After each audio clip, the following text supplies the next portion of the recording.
Ćao ljudi! Za one kojima je ovo prvi video u kome se sreću sa mnom, moje ime je Katarina, ja sam diplomirani profesor engleskog jezika, vi ste na kanalu Drugim rečima, na mestu gde se za sada bavimo obogaćivanjem vokabulara engleskog jezika i u današnjem videu odgovaram na pitanje šta mislim o aplikacijama i veštačkoj inteligenciji kao alatima za učenje stranog jezika. Čini se da aplikacije i veštačka inteligencija mogu da uštede vreme i energiju. Kažem čini se jer je moje iskustvo pokazalo suprotno. Ja sam svojevremeno htela da usavršim svoj drugi strani jezik, francuski, i budući da je moju finansijsku situaciju u to vreme najbolje upisivala ona izreka pare nisu problem, para nema. Tako da je ovo izgledalo kao jedno onako sasvim solidno rešenje da ja dođem do svog cilja. I ja sam tu instalirala Duolingo. Ja mislim da sam brže deinstalirala nego što sam instalirala, nisam izdržala ni 2 nedelje. Sad za oni koji ne znaju kako Duolingo funkcioniše, oni su stavili akcenat na vokabular. Znači vi tu imate reči i red reči u rečenici. Mislim da je njihova ideja da se gramatika usvaja podsvesno i u hodu. Ja, na primjer, imam veliki problem s tim, zato što je to način na koji uče deca. I da ima razloga zašto oni usvajaju jezik podsvesno, jer im prosto mozak nije dovoljno oformljen da razumeju gramatičko objašnjenje. Nego su kao sunđeri i onda upijaju i nesvesno mapiraju gde šta ide i usvoje tako jezik. Mi smo s druge strane odrasli ljudi. Zašto bi ja podsvesno usvajala nešto 2 godine, kad mogu to da shvatim za, 20 minuta? Tako da, to je recimo bio moj prvi problem sa Duolingom. S druge strane, taj gramatički deo uvek možete da nadomestite sami. Opet, pitanje je koliko ćete da se snađete u tome, jer internet obiluje informacijama, masa njih su pogrešne ili neadekvatne za ono što vama treba. Tako da je taj deo kad vi sami sebi treba da budete profesor vrlo upitan.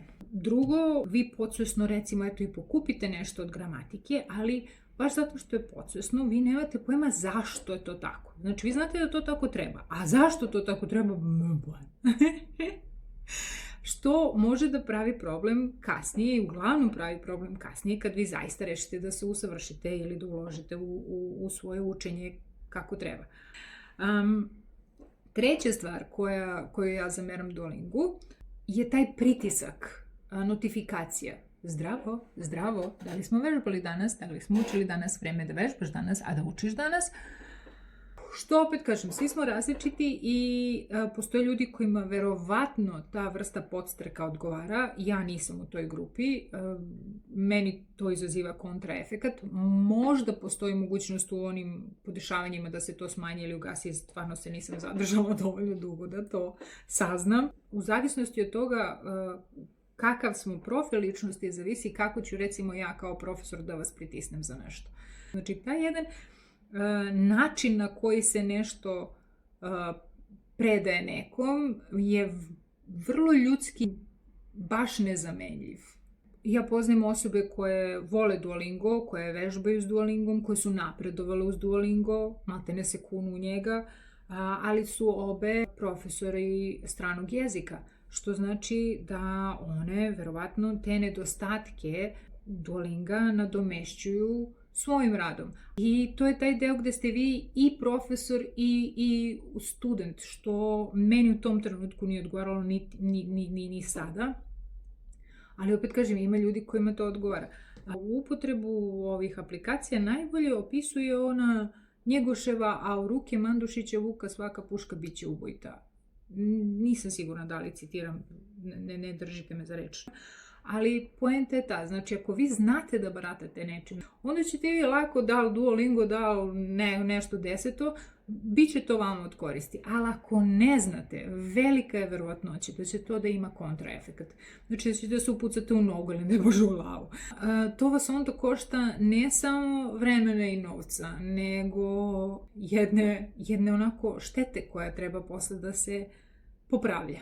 Što se tiče veštačke inteligencije, bila sam na 2 predavanja na tu temu.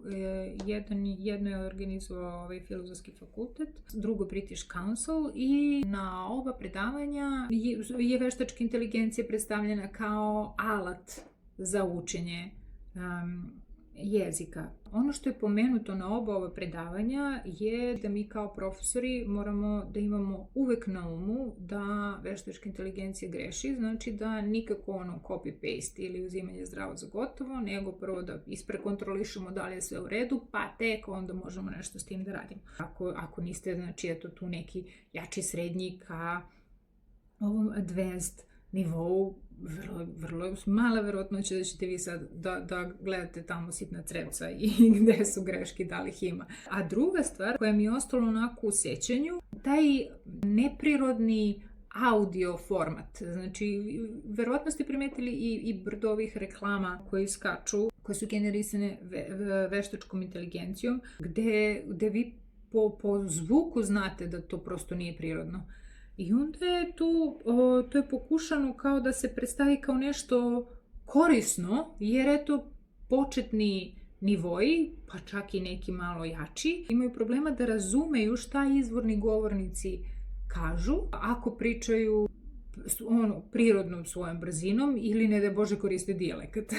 Znači, onda ništa.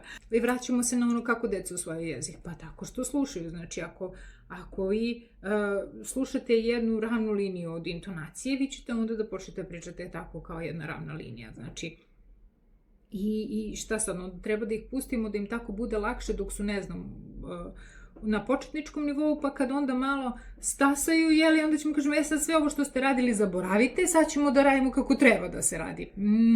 I ne bi to koristila, niti preporučujem da to koristite tako. To su neki minusevi na koje, zapravo ovo je predstavljeno kao plus, ali to je po meni minus, znači na koje su nam skrenuli pažnju. Ja sam za potrebe ovog videa tražila i od ChatGPT-a i od ovog Google-ovog Gemini-a, da mi naprave recimo plan za učenje jezika, da vidim šta bi radili s tim. Znači, jer ako vi učite sami, vi onda nemate knjigu, ili ako imate knjigu, ne znate znači kako da idete kroz tu knjigu, i eto kao sad daj, ja hoću da učim, ja sam na tom i tom nivou, napravi mi plan. I ono što su mi i jedan i drugi software dali, to je ono što zapravo svi kao potenciraju, da vi na času od recimo 45 minuta, pošto sam ja tražila da to bude školski čas, znači 45 minuta, evo ja sam A2, tu negde ka B1, i daj mi plan za učenje jezika. I jedan i drugi program su u tih 45 minuta nagurali i writing, i speaking, i listening. To ne daje dobre rezultate.